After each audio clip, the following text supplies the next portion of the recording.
আজ দেখব প্রাণ জুড়োনো একটা পানীয় কিভাবে খুব সহজে বাড়িতে তৈরি করে নেবেন।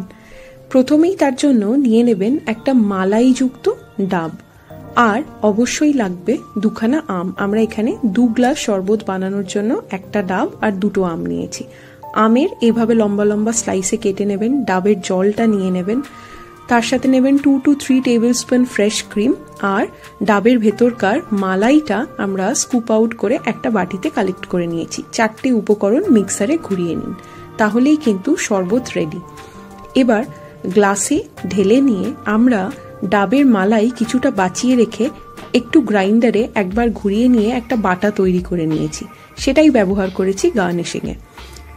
1 চামচ করে ডাবের মালাই বাটা এইভাবে ওপরে দিয়ে দেবেন, কুচনো আম ছড়িয়ে দেবেন, আর ড্রাই ফ্রুটস দেওয়াটা কিন্তু কমপ্লিটলি অপশনাল।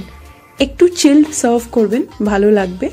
বাড়িতে নিজেরাই তৈরি করে খান বা কোনো গেস্টকে সার্ভ করুন। আমাদের জানাতে ভুলবেন না কেমন লাগলো আপনাদের আজকের এই পানীয়র রেসিপি। সুস্থ থাকবেন, সাবধানে থাকবেন। এনজয়।